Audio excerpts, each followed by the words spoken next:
Or a Diet Coke. The worst, y'all. You will sit in the aisle for the longest time trying to pour this Diet Coke.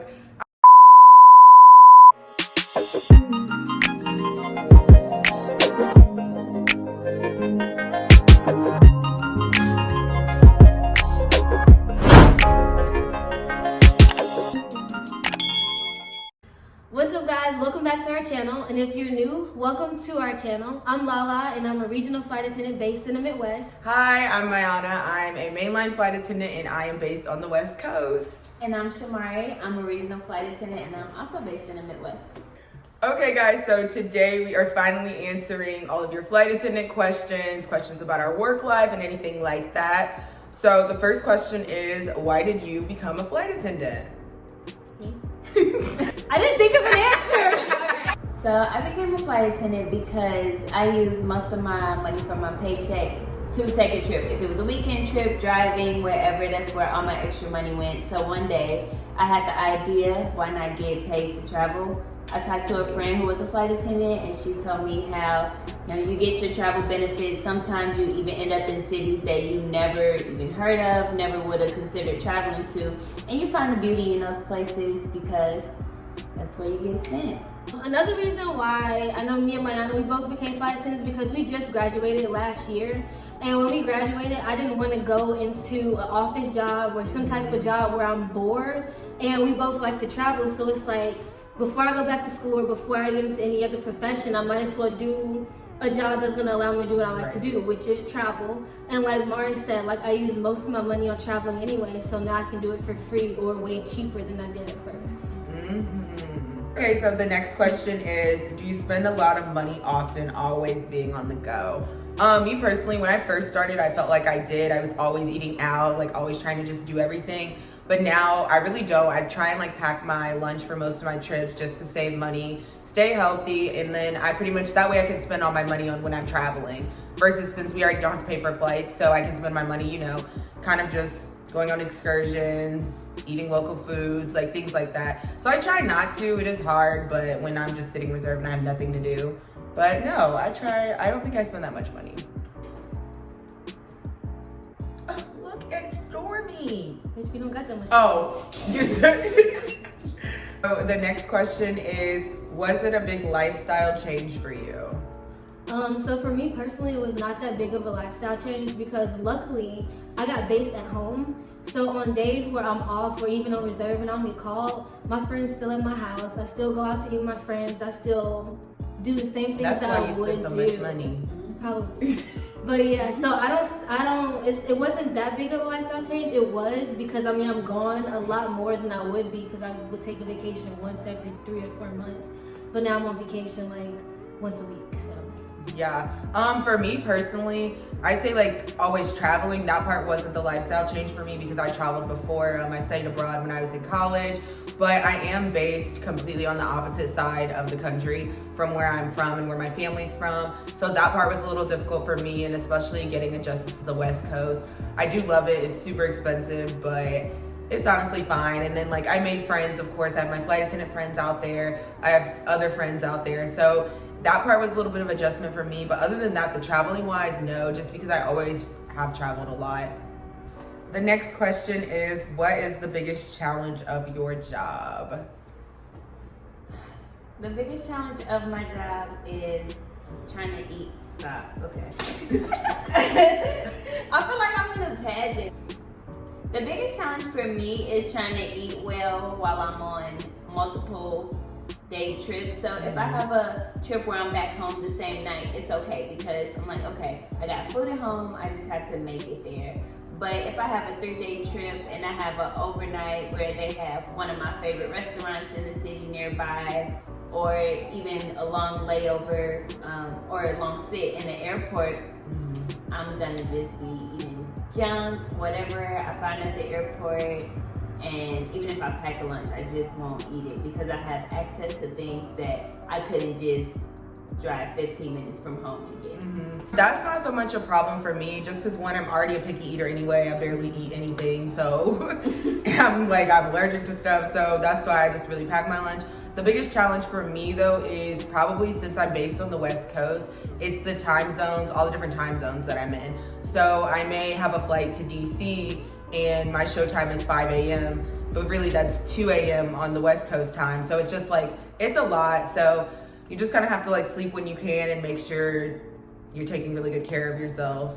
The biggest challenge for me, I'm gonna say, is the long hours, because I can be on call, which is when they can call me, I gotta report to the airport, from 7 a.m. to 7 p.m.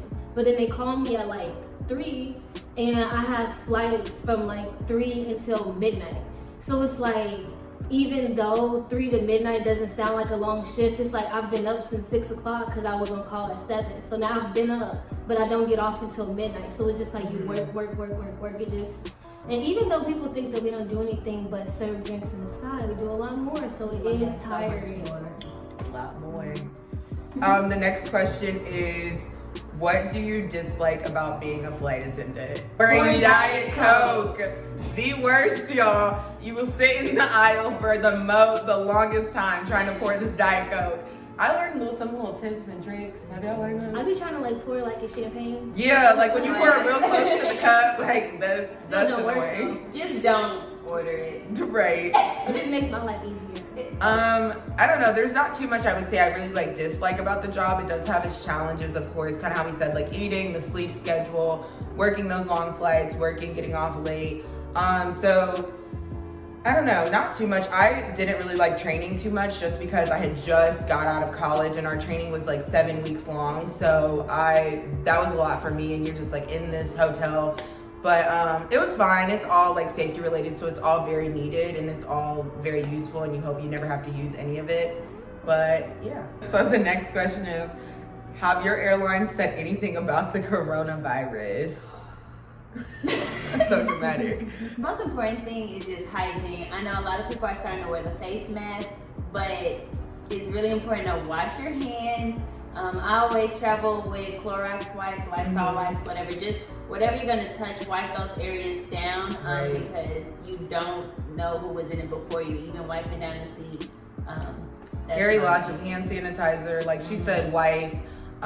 Take your vitamins. Yeah, like I was a public health major, and literally the biggest preventative is literally washing your hands. The mask, they'll protect you from someone coughing, but they don't really do that much. Yeah, you literally need to wash your hands. Face masks do not work that much. Take your vitamins, eat Eat healthy.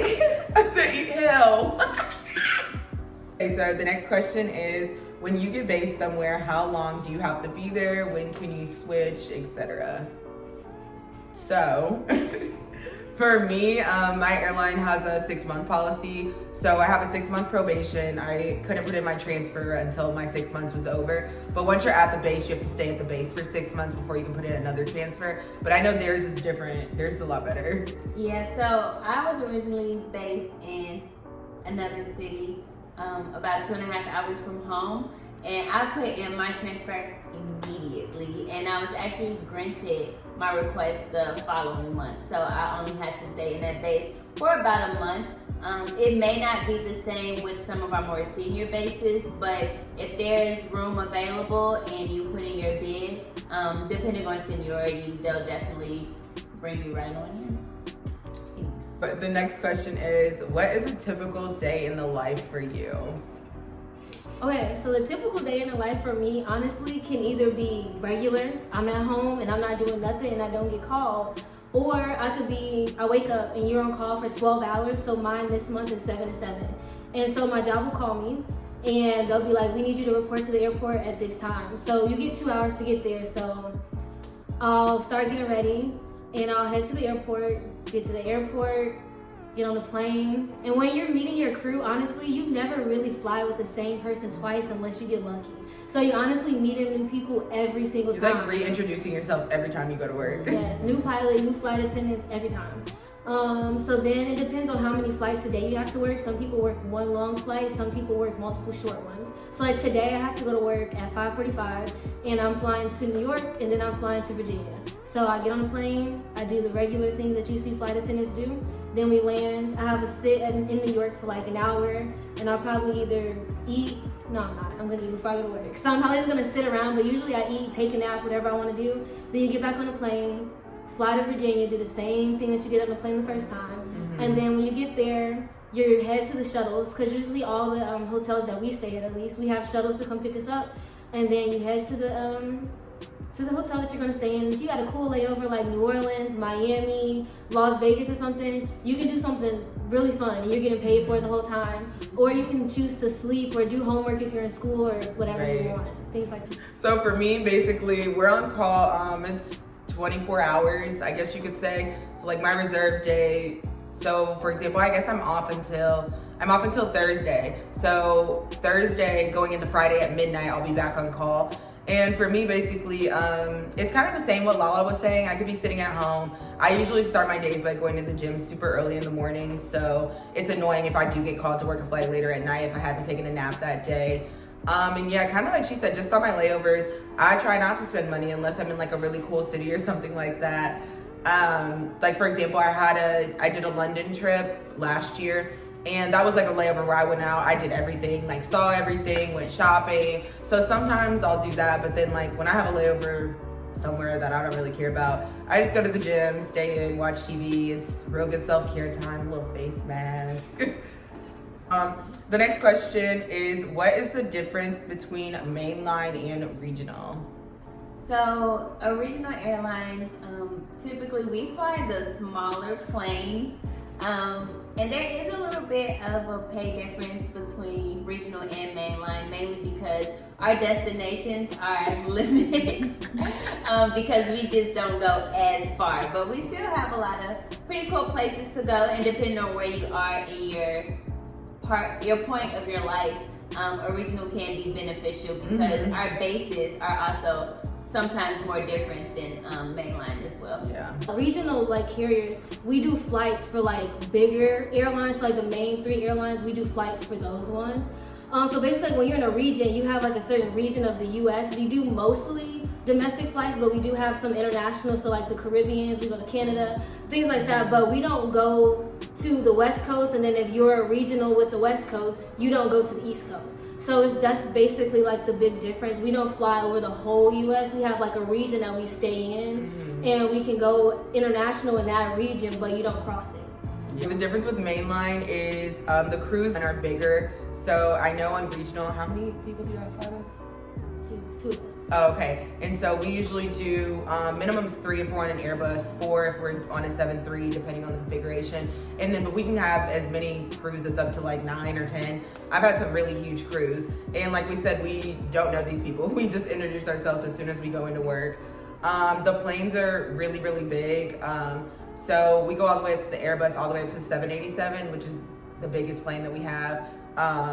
We can probably have, I don't know how many passengers, it's over 200 on that plane. And then kind of like Mari said, there is a little bit of a pay difference, and then we do go international everywhere. And we're gonna do a video actually on a full video on the differences between mainline and regional, because like Mari said, regional can really work for some people because like they have the opportunity base where we're all from, which I would have loved that opportunity, but unfortunately we don't have a base here. Okay guys, so that is all the questions we have today. Thank you so much to everyone who sent in your questions.